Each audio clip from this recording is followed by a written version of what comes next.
ओ भिखारी, तू यहाँ क्या कर रहा है? निकल मेरे घर से। राखी, ये क्या बदतमीजी और किस तरीके से बात कर रही है तू इसके साथ? और किस तरीके से बात करूं? भिखारी है, वैसे ही बात करूंगी। और क्या सोफे गंदे करवा रहे हो इसको बिठा के? इसकी हालत देखी है तुमने? राखी, तुझे तमीज होनी चाहिए किसी से बात करने की। अरे भिखारी है तो क्या हुआ, इसकी कोई इज्जत नहीं है क्या? तू इसके साथ इस बदतमीजी से बात कर रही है। और हाँ, अगर मैंने इसे सोफे में बिठा रखा है तो इसका कोई ना कोई कारण तो होगा। कम से कम मुझसे पूछ तो सही। तू तो आते के साथ ही इसकी बेइज्जती करनी तूने चालू कर दी। मुझे अच्छे से पता है किससे कैसे बात करनी है। और ये भिखारी एक मिनट भी रुक गया ना यहाँ, धक्के मार के निकालूंगी इसको यहाँ से। और तुम्हें क्या पता ऐसे लोग कैसे होते हैं? थोड़ी देर बिठाओगे घर में, कुछ भी चीज गायब कर देंगे यहाँ से। भाभी, मैं कोई चोर वोर नहीं हूँ। मैं गरीब हूँ, इसलिए मैं भीख मांगता हूँ। इसका मतलब ये नहीं कि मैं कुछ भी चोरी करके भाग जाऊंगा यहाँ से। ओ भिखारी, यहाँ रिश्ते जोड़ने की जरूरत नहीं है। समझ में आई बात? मुझे अच्छे से पता है तुम जैसे लोगों का। और पता नहीं क्या घुट्टी पिला दी जो तारीफ करे जा रहे हैं तेरी। बस राखी, बहुत हो गया, चुप हो जा, बंद कर ले इस जुबान को। अरे तू तो बिल्कुल भी शर्म नहीं कर रही, तू इस बेचारी की बेइज्जती करी जा रही है। अरे तुम तो चुप ही रहो। तुम तो किसी को भी घर उठा के ले आते हो। तुमको पता भी है इसकी फितरत। मुझे ये आज रास्ते में मिला था और पता है मेरा पर्स छीनने की कोशिश कर रहा था। पूछो इससे, चोर है ये। अच्छा अन्नू, ऐसी बात है? नहीं नहीं भाई, मैं तुम्हें बताता हूँ क्या हुआ था। हाँ हाँ, कोई बात ना, मैं आ जाऊंगा। हाँ, तो उससे एक बार मीटिंग फाइनल कर ले। हाँ, रुक। भैया, कुछ पैसे दे दो। मैंने बहुत दिन से कुछ नहीं खाया भैया, बहुत तेज भूख लगी भैया, कुछ पैसे दे दो भैया। यार इतना हट्टा कट्टा है, करके ना खाया जाता। या भीख मांगनी जरूरी है तुझे? कहीं जाके हिल्ला कर ले, मजदूरी कर ले, तेरा पेट तो भर ही जाएगा। या भीख ही मांग के खानी तुझे? देखो ना भैया। अच्छा,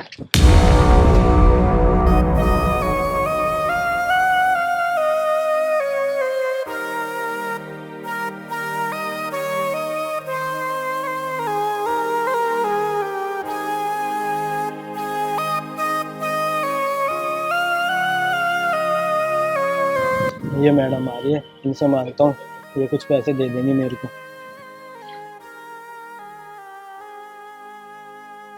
मैडम, मैडम, अरे चोर चोर, छोड़ मेरा पर्स। मैडम मैं चोर नहीं हूँ। मैंने बहुत दिनों से कुछ नहीं खाया। मैडम कुछ पैसे दे दो। मैडम, मैडम कुछ पैसे दे दो। अरे तुझे शर्म नहीं आती? इतना हट्टा कट्टा होके भीख मांग रहा है। हाँ, कुछ काम कर ले, जाके कमा के खा ले। हाँ मैडम, मैं कर लूँगा कुछ काम, लेकिन इस टाइम पे मेरे को बहुत तेज भूख लगी है। मुझे कुछ पैसे दे दो, ज़्यादा नहीं, बस 20-30 रुपए दे दो मैडम। चुप रह, मैं तेरे जैसे को बहुत अच्छे से जानती हूँ। भीख मांगने के बहाने चोरी चकारी करता है। अभी मैंने अपना पर्स पकड़ा ना होता ना तो लेके भाग जाता, चोर कहीं का। चला जा यहाँ से, वरना सबको इकट्ठा कर दूंगी यहाँ। नहीं नहीं मैडम, मैं चोर नहीं हूँ। आपको विश्वास नहीं हो रहा तो एक काम करो, आप मुझे कुछ खिला दो। चला जा यहाँ से, अभी खिलाती हूँ तुझे। चिल्ला चिल्ला के लोगों को इकट्ठा करके तुझे जेल में डलवा दूंगी, समझा तू? नहीं नहीं मैडम, ऐसा मत करो, लोगों को मत बुलाओ, मैं जा रहा हूँ। अच्छा, तो ये बात है। राखी, तू भी किसी को भी गलत समझ लेती है। अरे ऐसा नहीं है, मुझे इसके ऊपर पूरा भरोसा है। अरे इसके ऊपर मजबूरी थी, इसलिए ये तेरे से कुछ पैसे मांग रहा था और तू इसे चोर समझ बैठी। राखी, तुझे एक राज की बात बताऊं, ये ना मेरे बचपन का दोस्त है, इसलिए मैं इसको घर पे लेकर आया हूं, समझी तू? और हाँ, ये करोड़पति था एक टाइम पे। आज इसकी हालत है, शेयर मार्केट में इसने उल्टी सीधी इन्वेस्टमेंट कर दी और जिसकी वजह से इसका बहुत ज्यादा लॉस हो गया। इसका किसी ने साथ नहीं दिया और इसकी मजबूरी देखकर इसके बीवी और बच्चे सब इसे छोड़कर चले गए। इसलिए इतना ज्यादा परेशान है और दर दर की ठोकरें खा रहा है। और हाँ, एक राज की बात और राखी, ये वही शख्स है जिसने मेरी जॉब लगवाई थी और आज मैं इस मुकाम पे हूं ना तो बस इसी की वजह से हूँ। राखी, ये फ्लैट, ये ऐशो आराम की जिंदगी, सब कुछ मेरे इस दोस्त की वजह से है। आज इसके ऊपर मजबूरी है तो मैं इसे इसलिए घर पे ले आया। और हाँ राखी, हर एक आदमी चोर नहीं होता, किसी किसी की मजबूरी भी होती है, वो समझनी चाहिए। और हाँ, तू बिना कुछ सोचे समझे इसे चोर पता नहीं क्या क्या उल्टा सीधा बोल रही है। अच्छा, तो ये बात है। हाँ भाभी, यही सच है जो आर्यन भाई ने बताया। आप मुझे गलत समझ रहे हो, मैं चोर नहीं हूँ, लेकिन हाँ मजबूर जरूर हूँ, जो भीख मांगनी पड़ रही है।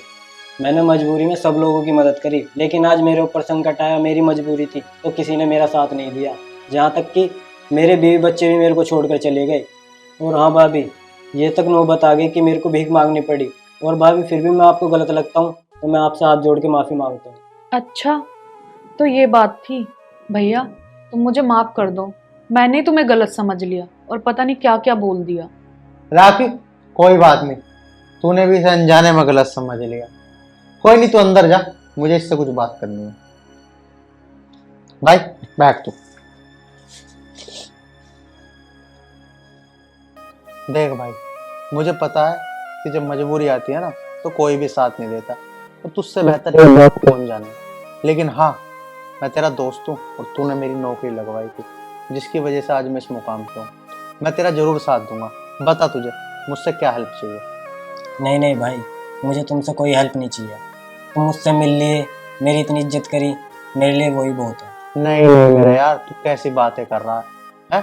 तूने मेरे ऊपर इतना बड़ा एहसान करा और मैं तेरे लिए कुछ ना करूं? ऐसा तो हो ही नहीं सकता मेरे दोस्त। आज तू मजबूरी में, मैं तेरे काम नहीं आया तो फिर कौन आएगा? तो एक काम कर, मेरी कंपनी में जॉब कर। मैं बात करता हूँ ना अपने सर से। अरे तेरे अंदर इतना ज्यादा टैलेंट है और तू भीख मांग रहा। भाई तो सही कह रहा है, टैलेंट तो मेरे अंदर बहुत है, लेकिन जब से मेरे बीवी बच्चे मेरे को छोड़कर गए हैं ना, मेरा दिमाग कुछ काम नहीं कर रहा था और मैं डिप्रेशन में चला गया था। इसलिए मेरा कुछ काम वगैरह करने का मन नहीं कर रहा था भाई। तो भाई ऐसे डिप्रेशन में रहने से काम नहीं चलेगा। अगर तू चाहता है ना कि तेरी बीवी बच्चे तेरे पास दोबारा से आ जाए और तू खुशहाल जीवन जिए, तो कुछ ना कुछ तो काम करना पड़ेगा। मैं बात करूंगा अपने सर से तेरे बारे में। तू कल ही मेरे साथ कंपनी चलियो, मैं तेरी जॉब लगवाऊंगा और दिल लगा के मेहनत करियो, जिससे जल्द से जल्द तुझे प्रमोशन भी मिले, अच्छे से अच्छे तू पैसे भी कमाए और तेरे बीवी बच्चे भी तेरे पास वापस आ जाए। मैं तुझे खुश देखना चाहता हूँ मेरे यार। हाँ भाई, तू सही कह रहा है, ऐसे हाथ पाथ धर के बैठने से कुछ नहीं होगा, कुछ ना कुछ तो करना पड़ेगा। और जब पैसा पास होता है तो हर कोई साथ देने के लिए तैयार होता है। मैं तेरे साथ कंपनी चलूंगा भाई। बस तो फिर बात खत्म। कल इंटरव्यू देने चलियो मेरे साथ। चलता अंदर, तेरे लिए बढ़िया सा खाना बनवाता हूँ और बढ़िया सी शॉपिंग करके आते हैं, बढ़िया से कपड़े लेकर आएंगे। कल इंटरव्यू देने चलते हैं मेरे यार। चल खड़ा हो।